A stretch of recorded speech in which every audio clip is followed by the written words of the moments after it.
What do you like on a tiny scale? Following what you're curious is a huge part of it. And it might seem unrelated, right? Like, I really like cows. You'd think that's completely unrelated to my career. However, I bonded with people over my love of cows by spending more time with them. And we're gonna have a special guest today, one of our members, Carolyn Grisold. She's gonna explain the picture in a second, just so you know, so don't worry about that. And Nadine, would you like to introduce her? Yeah, for sure. Steph, before we jump into Carolyn, there is a question from Lauren asking you to repeat the stat on the 95%. Oh, okay, great. Yes. 95% of people who create lasting behavioral change, intentional lasting behavioral change, started by viscerally connecting to an idealized version of themselves. And what's cool about that is they've done this on every single continent. Yes, every single one. And they've done this with people from like high level CEO corporate types down to people in prisons trying to recover from drug addiction. And they found this to be true. So part of it really that we want to get at is, who are you when you're at your best? And Carolyn's going to talk about that a little. We have some questions for her. Nadine's going to introduce her first. And you've now seen this picture and read this amazing quote by her. I'm going to stop sharing my screen for a second so you can see us. Woohoo! Welcome, Carolyn. Hey.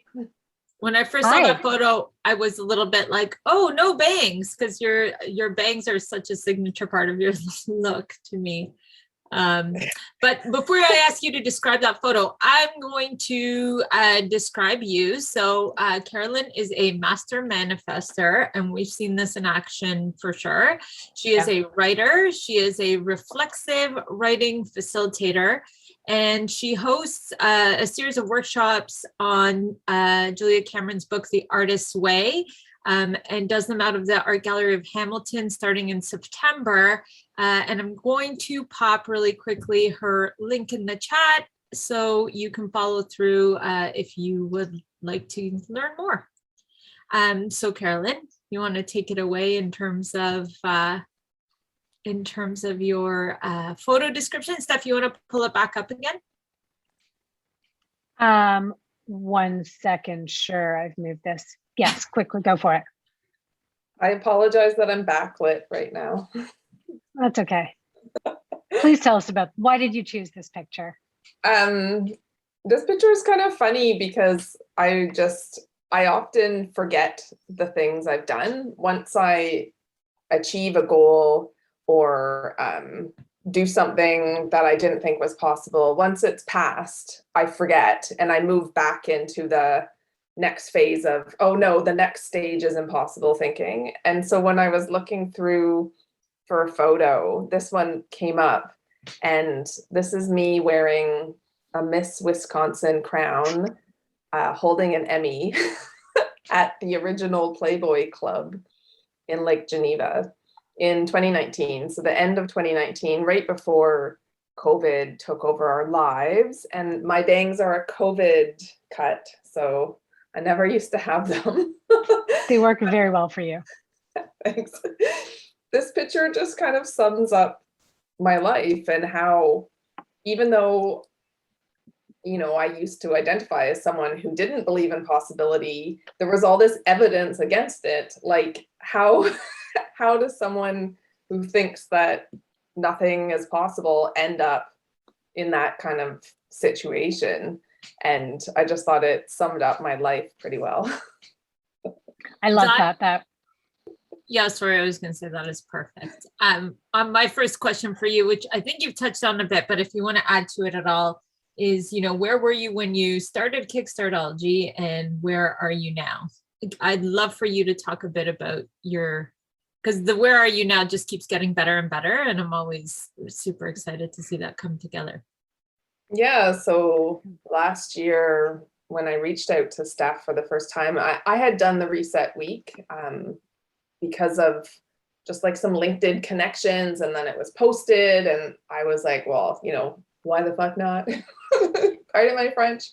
And I took the course. And then when I was thinking like, I wanted to elevate my situation in COVID, and I knew I needed a bit of support. And the first person I thought of was Steph. And I had reached out to her, and her take on my situation was that I needed to learn to believe in possibility. And I was like, whatever. It had never even crossed my mind that I didn't. Like, to me, I lived in reality. And so reality had limitations. And when Can I just say that Yeah. people who think, well, I'm not an optimist, but it doesn't mean I'm a pessimist. I'm a realist. I am a realist. And the thing is, the people who are realists like to say the bad thing will probably happen. However, can I just say that in terms of proof, it's just as likely the good thing could happen. So even if you're going to be realistic, good things and bad things can happen. So anyway, moving on. It's true. It's true. And I think like, the lessons that I learned like really early on, because my progress started like almost immediately with the course. And so I only had a few lessons under my belt to use when COVID happened, and it kind of felt like the world slowed down to my speed. And I had felt like I was lagging and the world was racing by me. And now the world and I were aligned, and I didn't have FOMO anymore. And so when that was removed, all of a sudden opportunities started to arise. And doing the first lesson that I did, which was writing like about Vision Me. And I described this Vision Me that lived in another town. And everything I described came true. And it's kind of funny because at the time, like, it never would have crossed my mind that any of that stuff was possible.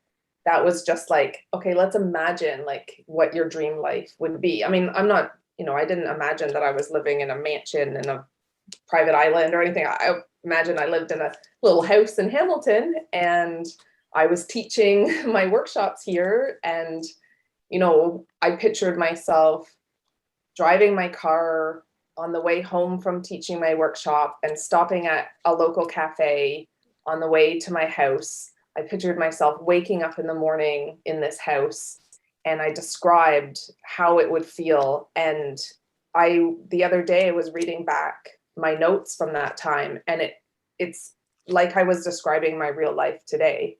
It's almost like mind-boggling how accurate that vision was. That's amazing. I am curious though, how did it go from being kind of like, this is my ideal imagination, to you actually deciding and taking steps to get there? What's that difference? I think that has a lot to do with like my stubborn side. Steph always talks about how I'm so stubborn against like believing in the positive side and things, but it also gives me a resolve that when I do make up my mind, I'm just as stubborn about following through on it. And something just happened in me. I mean, there was a series like when COVID happened, and I found myself rising to that occasion. I switched my workshops to online. So I was living like this position of someone who was doing well with the stress. And I realized like that was building resilience and confidence in me. And I just decided like, well, why am I putting up with this life I don't want anymore? Like, if I can do this, and if the world, the reason why I cut my bangs is because I was like, if the world can be this fucked up, then why am I hesitating, or why am I waiting to do something that I think's risky? Because there's such bigger problems in the world than whether bangs are going to suit me. So I just did it. And I said to myself, after I cut my bangs, it changed everything. And then I was like, why not try to buy a house? Why not? Like, if it doesn't work out, I have a home. I had nothing to lose. And I just decided that I was going to do it. The problem was that when I decided it and when I announced it to the world, and people stepped up to help me, then it was like the ball started rolling. So normally like my fear side would have kind of cut it off and gone back to being, you know, the safe spot.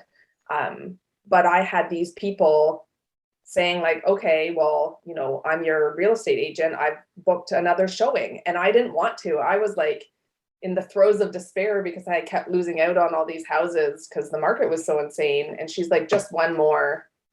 And it ended up being the one that I got. Yeah.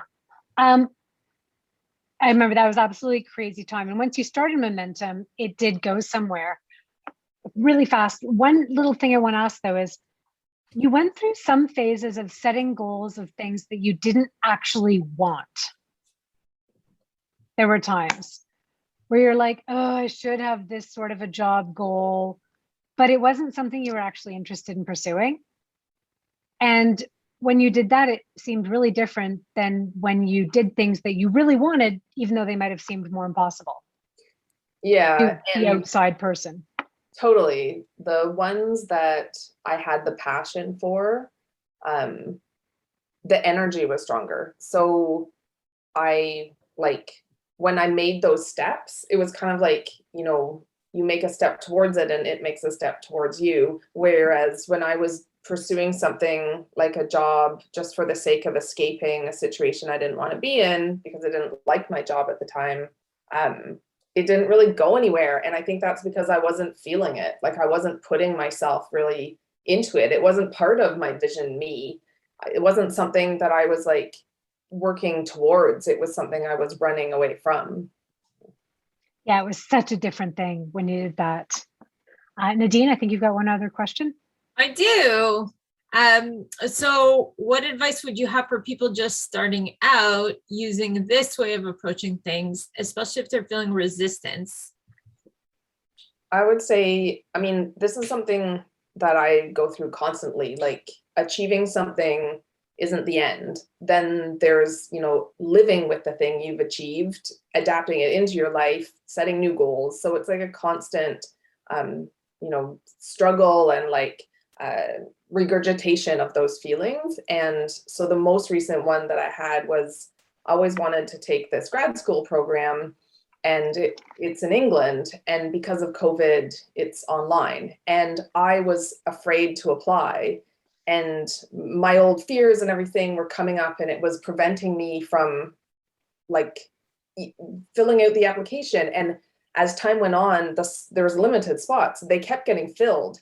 And so I think there was only 2 spots left at the time when I actually got around to it. And the way that I did was I said to myself, like, you know, today's self is afraid. Today's self wants to stay still, but tomorrow's self will want you to have moved today. And so tomorrow's self is either going to still be in this spot, or tomorrow's self is going to be gone down the road, living that life, that vision life. And so I somehow managed to force myself to do it, even though today me still was afraid. I knew that tomorrow me would really appreciate the effort. I love that. So if you're taking notes, it was today's self is afraid, but tomorrow's self would have wanted you to move. I love that so much. And just so you know, if you're feeling resistance, part of the reason we had Carolyn on is she was just like, no, like almost foot stompy about things. Yeah. And started to realize that means, oh, maybe look into this. Yeah. Yeah. And I'm, you know, I got into the program. I made it.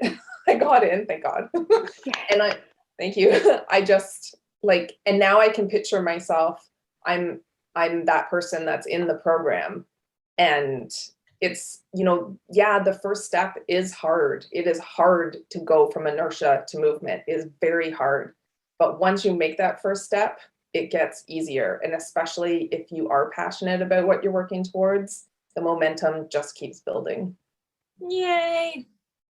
That's inspiring even to me. And I've been doing this work for a long time. Oh, it's so exciting. And it's fun. But I will say, like, in that resistance piece and momentum, like everyone has those. If there's no resistance anywhere, you're doing it wrong. You know, that's funny you say that, because I read somewhere that the resistance means it matters to you.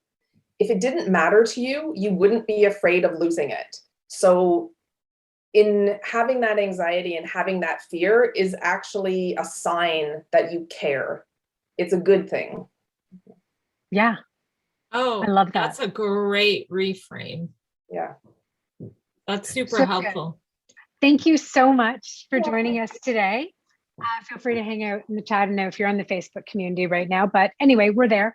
And we'll share your information in the email going out after this. So if you want to catch Carolyn's workshop, she's amazing. We're a huge fan. Huge fans. And I will see you possibly at tonight's session. Bye. Bye, Carolyn. Thanks Oh wait, I was again. about to end this whole Zoom thing. That would have been a problem, but no, you're just laughing.